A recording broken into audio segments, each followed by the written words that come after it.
ओम साई राम। श्री साई सच्चरित्र अध्याय 4।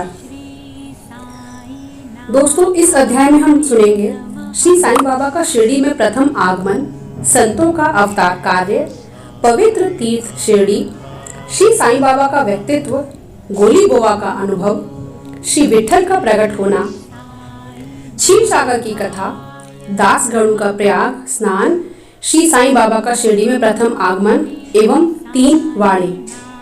तो आइए दोस्तों शुरू करते हैं। संतों का अवतार कार्य।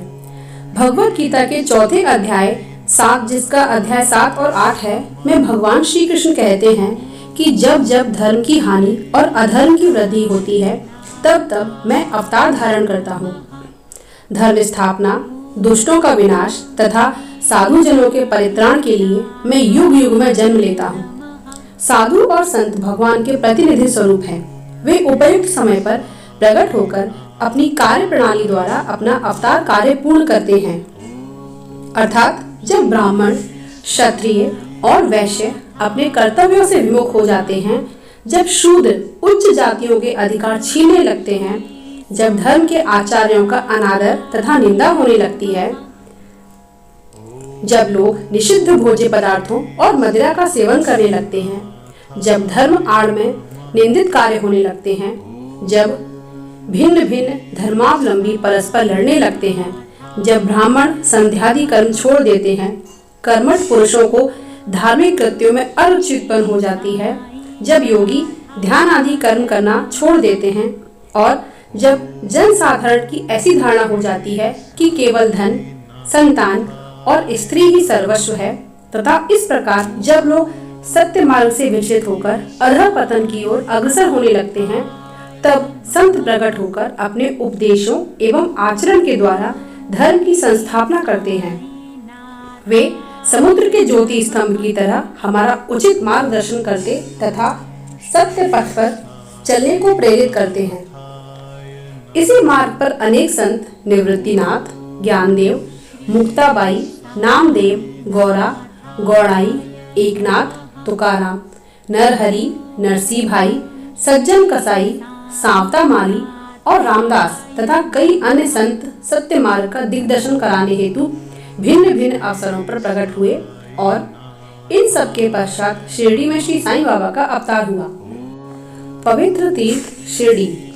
अहमदनगर जिले में गोदावरी के तट बड़े ही भाग्यशाली हैं, जिन पर अनेक संतों ने जन्म धारण किया और अनेकों ने वहां आश्रय पाया। ऐसे संतों में श्री गानेश्वर महाराज प्रमुख थे। शिरडी अहमदनगर जिले के राहता तालुका में है। गोदावरी नदी पार करने के पश्चात मार्ग सीधा शिरडी को जाता है। 8 मील चलने पर जब आप नीम गांव पहुंचेंगे तो वहां से शिरडी दृष्टिगोचर होने लगती है। कृष्णा नदी के तट पर अन्य तीर्थ स्थान गाड़गापुर, नरसिंहवाड़ी और औदुंबर के समान ही शिरडी भी प्रसिद्ध तीर्थ है। जिस प्रकार दामोजी ने मंगलवेढ़ा को पंढरपुर के समीप, समर्थ रामदास ने सज्जनगढ़ को, दत्तावतार श्री नरसिंह सरस्वती वे वाड़ी को पवित्र किया, उसी प्रकार श्री साईनाथ ने शिरडी में अवतरण होकर उसे पावन बनाया। श्री साईं बाबा का व्यक्तित्व। श्री साईं बाबा के सानिध्य से शिरडी का महत्व विशेष बढ़ गया। अब हम उनके चरित्र का अवलोकन करेंगे। उन्होंने इस भव सागर पर विजय प्राप्त कर ली थी, जिसे पार करना महान दुष्कर तथा कठिन है। शांति उनका आभूषण था तथा वे ज्ञान की साक्षात प्रतिमा थे। वैष्णव भक्त सदैव वहां आश्रय पाते थे। दान वीरों में वे राजा कर्ण के समान दानी थे। वे समस्त सारों के सार रूप थे।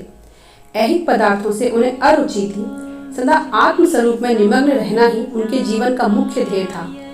अनित्य वस्तुओं का आकर्षण उन्हें छू भी नहीं गया था। उनका हृदय शीशे के सदृश उज्जवल था। उनके श्री मुख से सदैव अमृत वर्षा होती थी। अमीर और गरीब उनके लिए दोनों एक समान थे। मान अपमान की उन्हें किंचित मात्र भी चिंता न थी। वे निर्भय होकर संभाषण करते, भांति भांति के लोगों से मिलजुल कर रहते, नर्तकियों का अभिनय तथा नृत्य देखते और गजल कव्वालियां भी सुनते थे। इतना सब करते हुए भी उनकी समाधि किंचित मात्र भी भंग न होती थी। अल्लाह का नाम सदा उनके होठों पर था। जब दुनिया जागती तो वे सोते और जब दुनिया सोती तो वे जागते थे। उनका अंतःकरण प्रशांत महासागर की तरह शांत था। न उनके आश्रम का कोई निश्चय कर सकता था और न उनकी कार्यप्रणाली का अंत पा सकता था। कहने के लिए तो वे एक स्थान पर निवास करते थे, परंतु विश्व के समस्त व्यवहारों व व्यापारों का उन्हें भली भांति ज्ञान था। उनके दरबार का रंग ही निराला था। वे प्रतिदिन अनेक किंवदंतियां कहते थे, परंतु उनकी अखंड शांति किंचित मात्र भी विचलित न होती थी। वे सदा मस्जिद की दीवार के सहारे बैठे रहते थे तथा प्रातः, मध्याह्न और सायंकाल लैंडी और चावड़ी की ओर वायु सेवन करने जाते, तो भी सदा आत्मस्थिति ही रहते थे। स्वतः सिद्ध होकर भी वे साधकों के समान आचरण करते थे। वे विनम्र, दयालु तथा अभिमान रहित थे। उन्होंने सबको सदा सुख पहुंचाया। ऐसे थे श्री साईं बाबा, जिनके श्री चरणों का स्पर्श कर शिरडी पावन बन गई। उसका महत्व असाधारण हो गया। जिस प्रकार ज्ञानेश्वर ने आलंदी और एकनाथ ने पैठण का उद्धारण किया, वही गति श्री साईं बाबा द्वारा शिरडी को प्राप्त हुई।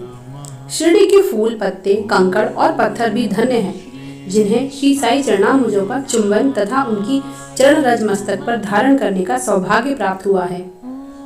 भक्तगण को शिरडी एक दूसरा पंढरपुर, जगन्नाथपुरी, द्वारका, बनारस, काशी, महाकालेश्वर तथा गोकर्ण महाबलेश्वर बन गई। श्री साईं का दर्शन करना ही भक्तों का वेद मंत्र था, जिसके परिणाम स्वरूप आसक्ति घटती और आत्म दर्शन का पथ सुगम होता था।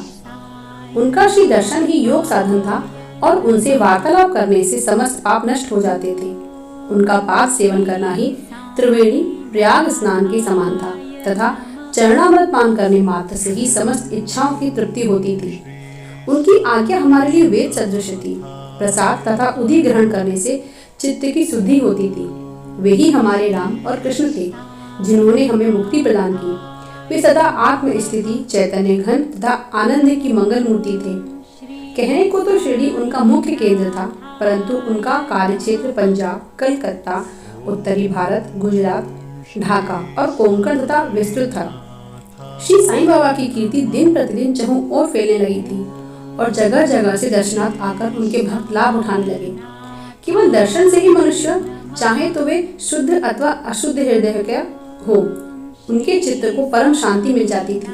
उन्हें उसी आनंद का अनुभव होता था जैसा कि पंढरपुर में श्री विठल के दर्शन से होता है। यह कोई अतिशयोक्ति नहीं है। देखिए, एक भक्त ने यही अनुभव पाया है। गोली बुआ, लगभग 95 वर्ष के वयोवृद्ध भक्त, जिनका नाम गोली बुआ था, पंडरी के एक वारकरी थे।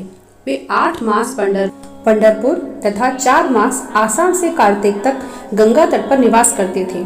सामान ढोने के लिए वे एक गधे को अपने पास रखते थे और एक शिष्य भी सदैव उनके साथ रहता था। वे प्रतिवर्ष वारी लेकर पंढरपुर जाते और लौटते समय श्री बाबा के दर्शनार्थ शिरडी आते थे। बाबा पर उनका अगाध प्रेम था। वे बाबा की ओर एकटक निहारते और कह उठते थे कि ये तो श्री पंढरीनाथ, श्री विठल के अवतार हैं, जो अनाथ नाथ, दीन दयालु और दीनों के नाथ हैं। गोली बुआ श्री विठोबा के परम भक्त थे। उन्होंने अनेक बार पंडरी की यात्रा की तथा प्रत्यक्ष अनुभव किया कि श्री साईं बाबा सचमुच में ही पंढरीनाथ हैं। विठल स्वयं प्रकट हुए। श्री साईं बाबा की ईश्वर चिंतन और भजन में विशेष अभिरुचि थी। वे सदैव अल्लाह मालिक पुकारते थे तथा भक्तों से कीर्तन सप्ताह करवाते थे। इसे नाम सप्ताह भी कहते हैं। एक बार उन्होंने दासगढ़ू को कीर्तन सप्ताह करने की आज्ञा दी। दासगढ़ू ने बाबा से कहा कि आपकी आज्ञा मुझे शिरोधार्य है, परंतु इस बात का आश्वासन मिलना चाहिए कि सप्ताह के अंत में विठल अवश्य प्रकट होंगे, परंतु साथ ही भक्तों में श्रद्धा व तीव्र उत्सुकता का होना भी अनिवार्य है। ठाकुरनाथ की डंकपुरी, विठल की पंडरी, रण छोड़ की द्वारिका यही तो है। किसी को दूर जाने की आवश्यकता नहीं है। क्या विठल कहीं बाहर से आएंगे? वे तो यही विराजमान हैं। जब भक्तों में प्रेम और भक्ति का स्रोत प्रवाहित होगा तो विठल स्वयं ही यहाँ प्रकट हो जाएंगे। सप्ताह समाप्त होने के बाद विठल भगवान का इस प्रकार प्रकट हुए। काका साहिब दीक्षित सदैव की भांति स्नान करने के पश्चात जब ध्यान करने को बैठे तो उन्हें विठल के दर्शन हुए। दोपहर के समय जब वे बाबा के दर्शनार्थ मस्जिद पहुंचे तो बाबा ने उनसे पूछा, क्यों विठल पाटिल आए थे ना? वे बहुत चंचल हैं, उनको दृढ़ता से पकड़ लो। यदि थोड़ी भी असावधानी की तो वे बचकर निकल जाएंगे। यह प्रातः काल की घटना थी और दोपहर के समय उन्हें पुनः दर्शन हुए। उसी दिन एक चित्र बेचने वाला विठोबा के 25-30 चित्र लेकर वहां बेचने आया। यह चित्र ठीक वैसा ही था जैसा कि काका साहिब दीक्षित को ध्यान में दर्शन हुए थे। चित्र देखकर और बाबा के शब्दों का स्मरण कर काका साहिब को बड़ा विस्मय और प्रसन्नता हुई। उन्होंने एक चित्र शहर से खरीद लिया और उसे अपने देवघर में प्रतिष्ठित कर दिया। थाने के अवकाश प्राप्त मामलतदार श्री बी देव ने अपने अनुसंधान के द्वारा यह प्रमाणित कर दिया है कि शिरडी पंढरपुर की परिधि में आती है। दक्षिण में पंढरपुर श्री कृष्ण का प्रसिद्ध स्थान है, अतः शिरडी ही द्वारिका है। साई लीला पत्रिका भाग 12 अंक 1, 2, 3 के अनुसार द्वारिका की एक और व्याख्या सुनने में आई है कि जो कि के नारायण अय्यर द्वारा लिखित भारतवर्ष का स्थायी इतिहास में स्कंद पुराण भाग 2 पृष्ठ 90 से उद्धृत की गई है। वह इस प्रकार है। चतुर्वर्णामपि वर्गाणाम यत्र द्वाराणि सर्वतः अतो द्वारावती युक्ता विद्वेभस्त तत्वादिभिः। जो स्थान चारों वर्णों के लोगों को धर्म, अर्थ, काम और मोक्ष के लिए सुलभ हो, दार्शनिक लोग उसे द्वारिका के नाम से पुकारते हैं। शिरडी में बाबा की मस्जिद केवल चारों वर्णों के लिए ही नहीं, अपितु दलित, अस्पृश्य और भागोजी सिंधु जैसे कोड़ी आदि सबके लिए खुली थी। अतः शिरडी को द्वारिका कहना ही सर्वथा उचित है। भगवंतराव क्षीरसागर की कथा। श्री विठल पूजन में बाबा को कितनी रुचि थी, यह भगवंतराव क्षीरसागर की कथा से स्पष्ट है। भगवंतराव के पिता विठोबा के परम भक्त थे, जो प्रतिवर्ष पंढरपुर वारी लेकर जाते थे। उनके घर में विठोबा की एक मूर्ति थी, जिसकी वे नित्य प्रति पूजा करते थे। उनकी मृत्यु के पश्चात उनके पुत्र भगवंतराव ने वारी पूजन, श्राद्ध इत्यादि समस्त कार्य करना छोड़ दिया। जब भगवंतराव शिरडी आए तो बाबा उन्हें देखते ही कहने लगे कि इनके पिता मेरे परम मित्र थे, इसी कारण मैंने इन्हें यहाँ बुलाया है। इन्होंने कभी नैवेद्य अर्पण नहीं किया तथा मुझे और विठोबा को भूखों मारा है, इसलिए मैंने इन्हें यहाँ आने के लिए प्रेरित किया है। अब मैं इन्हें हठ पूर्वक पूजा में लगा दूंगा। दासगणों का प्रयाग स्नान। गंगा और यमुना नदी के संगम पर प्रयाग प्रसिद्ध पवित्र तीर्थ स्थान है। हिंदुओं की ऐसी भावना है कि वहां स्नान आदि करने से समस्त पाप नष्ट हो जाते हैं। इसी कारण प्रत्येक पर्व पर सहस्त्रों भक्तगण वहां जाते हैं और स्नान का लाभ उठाते हैं। एक बार दासगणों ने भी वहां जाकर स्नान करने का निश्चय किया। इस विचार से वे बाबा से आज्ञा लेने उनके पास गए। बाबा ने कहा कि इतनी दूर व्यर्थ भटकने की क्या आवश्यकता है, अपना प्रयाग तो यही है, मुझ पर विश्वास करो। आश्चर्य, महान आश्चर्य! जैसे ही दासगणु बाबा के चरणों पर नत हुए तो बाबा के श्री चरणों से गंगा यमुना की धारा वेग से प्रभावित होने लगी।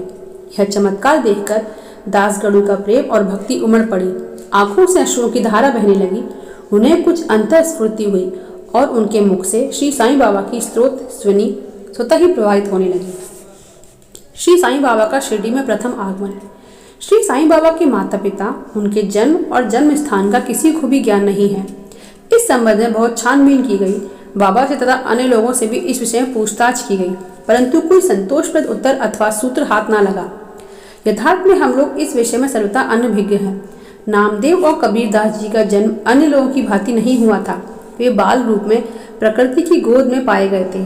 नामदेव भीमरथी नदी के तीर पर गोनाई को और कबीर भागीरथी नदी के तीर पर तमाल को पड़े हुए मिले थे, और ऐसा ही श्री साईं बाबा के संबंध में भी था। वे शिरडी में नीम वृक्ष के तले 16 वर्ष की तरुणावस्था में स्वयं भक्तों के कल्याणार्थ प्रकट हुए थे। उस समय भी वे पूर्ण ब्रह्मज्ञानी प्रतीत होते थे। स्वप्न में भी उनको किसी लौकिक पदार्थ की इच्छा नहीं थी। उन्होंने माया को ठुकरा दिया था और मुक्ति उनके चरणों में लौटती थी। शिरडी ग्राम की एक वृद्ध स्त्री नाना चौबदार की मां ने उनका इस प्रकार वर्णन किया है। एक तरुण, स्वस्थ, फुर्तीला तथा अति रूपवान बालक सर्वप्रथम नीम वृक्ष के नीचे समाधि में लीन दिखाई पड़ा। सर्दी व गर्मी की उन्हें किंचित मात्र भी चिंता न थी। उन्हें इतनी अल्प आयु में इस प्रकार कठिन तपस्या करते देखकर लोगों को महान आश्चर्य हुआ। दिन में वे किसी से भेंट नहीं करते थे और रात्रि में निर्भय होकर एकांत में घूमते थे। लोग आश्चर्यचकित होकर पूछते फिरते थे कि इस युवक का कहाँ से आगमन हुआ है। उनकी बनावट तथा आकृति इतनी सुंदर थी कि एक बार देखने मात्र से लोग आकर्षित हो जाते थे। वे सदा नीम वृक्ष के नीचे बैठे रहते थे और किसी के द्वार पर न जाते थे। यद्यपि वे देखने में युवक प्रतीत होते थे, परंतु उनका आचरण महात्माओं के सदृश था। वे त्याग और वैराग्य की साक्षात प्रतिमा थे। एक बार एक आश्चर्यजनक घटना हुई। एक भक्त को भगवान खंडोबा का संचार हुआ। लोगों ने शंका निवारणार्थ उनसे प्रश्न किया कि हे देव, कृपया बतलाइए कि ये किस भाग्यशाली पिता की संतान है और उनका कहाँ से आगमन हुआ है। भगवान खंडोबा ने एक कुदाली मंगवाई और एक निर्दिष्ट स्थान पर खोदने का संकेत किया। जब वह स्थान पूर्ण रूप से खोदा गया तो वहां एक पत्थर के नीचे ईंट पाई गई। पत्थर को हटाते ही एक द्वार दिखा जहां पर 4 दीप जल रहे थे। उन दरवाजों का मार्ग एक गुफा में जाता था जहां गौमुखी आकार की इमारत, लकड़ी के तख्ते, मालाएं आदि सब दिखाई पड़ी। भगवान खंडोबा कहने लगे कि इस युवक ने इस स्थान पर 12 वर्ष तपस्या की है। तब लोग युवक से प्रश्न करने लगे, परंतु उसने यह कहकर बात टाल दी कि यह मेरे श्री गुरुदेव की पवित्र भूमि है, अतएव मेरा पूज्य स्थान है। तब लोगों ने उस दरवाजे को पूर्ववत बंद कर दिया। जिस प्रकार अश्वत्थ तथा औदुंबर वृक्ष पवित्र माने जाते हैं, उसी प्रकार बाबा ने भी इस नीम वृक्ष को उतना ही पवित्र माना और प्रेम किया। महालसापति तथा शिरडी के अन्य भक्त इस स्थान को बाबा के गुरु का समाधि स्थान मानकर सदैव नमन किया करते थे। 3 वाड़े नीम वृक्ष के आसपास की भूमि श्री हरि विनायक साठे ने मोल ले ली और उस स्थान पर एक विशाल भवन का निर्माण किया गया जिसका नाम साठेवाड़ा पड़ा। बाहर से आने वाले यात्रियों के लिए वह बाड़ा ही एकमात्र विश्राम स्थान था जहाँ सदैव भीड़ रहा करती थी। नीम वृक्ष के नीचे चारों ओर चबूतरा बांधा गया। सीढ़ियों के नीचे दक्षिण की ओर एक छोटा सा मंदिर है जहाँ भक्त लोग चबूतरे के ऊपर उत्तराभिमुख होकर बैठते हैं। ऐसा विश्वास किया जाता है कि जो भक्त गुरुवार तथा शुक्रवार की संध्या को वहां धूप, अगरबत्ती आदि सुगंधित पदार्थ जलाते हैं, वे ईश कृपा से सदैव सुखी होंगे। यह वाड़ा बहुत पुराना तथा जीर्ण शीर्ण स्थिति में था तथा इसके जीर्णोद्धार की नितांत ही आवश्यकता थी, जो संस्थान द्वारा पूर्ण कर दी गई। कुछ समय के पश्चात एक दूसरे वाड़े का निर्माण हुआ जिसका नाम दीक्षित वाड़ा रखा गया। काका साहिब दीक्षित कानूनी सलाहकार जब इंग्लैंड में थे तब वहां उन्हें किसी दुर्घटना से पैर में चोट आ गई थी। उन्होंने अनेक उपचार किए परंतु पैर अच्छा ना हो सका। नाना साहिब चांदोरकर ने उन्हें बाबा की कृपा प्राप्त करने का परामर्श दिया, इसलिए उन्होंने सन 1909 में बाबा के दर्शन किए। उन्होंने बाबा के पैर के बदले अपने मन की पंगुता दूर करने की प्रार्थना की। बाबा के दर्शन से उन्हें इतना सुख प्राप्त हुआ कि उन्होंने स्थायी रूप से शिरडी में रहना स्वीकार कर लिया और इसी कारण उन्होंने अपने तथा भक्तों के हेतु एक वाड़े का निर्माण कराया। इस भवन का शिलान्यास दिनांक 9/12/1910 को किया गया। उसी दिन अन्य 2 विशेष घटनाएं घटित हुईं। पहली घटना, श्री दादा साहेब खापर्णे को घर वापस लौटने की अनुमति प्राप्त हो गई और दूसरी घटना, चावड़ी में रात्रि को आरती आरंभ हो गई। कुछ समय में वहां बाड़ा संपूर्ण रूप से बन गया और रामनवमी 1911 के शुभ अवसर पर उसका यथाविधि उद्घाटन कर दिया गया। इसके बाद एक और बाड़ा मानो एक शाही भवन नागपुर के प्रसिद्ध श्रीमंत बूटी ने बनवाया। इस भवन के निर्माण में बहुत धनराशि लगाई गई। उनकी समाधि उनकी समस्त निधि सार्थक हो गई क्योंकि बाबा का शरीर अब वहीं विश्रांति पा रहा है और फिलहाल वह समाधि मंदिर के नाम से विख्यात है। इस मंदिर के स्थान पर पहले एक बगीचा था जिसमें बाबा स्वयं पौधों को सींचते थे और उनकी देखभाल किया करते थे। जहाँ पहले एक छोटी सी कुटिया भी नहीं थी, वहाँ 3 वाड़ों का निर्माण हो गया। इन सब में साठेवाड़ा पूर्व काल में बहुत ही उपयोगी था। बगीचे की कथा, वामन तात्या की सहायता से स्वयं बगीचे की देखभाल, शिरडी में श्री साईं बाबा की अस्थायी अनुपस्थिति तथा चांद पाटिल की बारात में पुनः शिरडी लौटना, देवीदास, जानकी दास और गंगागीर की संगति, मोहुद्दीन तांबोली के साथ कुश्ती, मस्जिद में निवास, श्री डेंगले व अन्य भक्तों पर प्रेम तथा अन्य घटनाओं का हम अगले अध्ययन में वर्णन करेंगे और साथ ही श्रवण करेंगे। श्री सद्गुरु साईनाथार्पणमस्तु। शुभम भवोतु।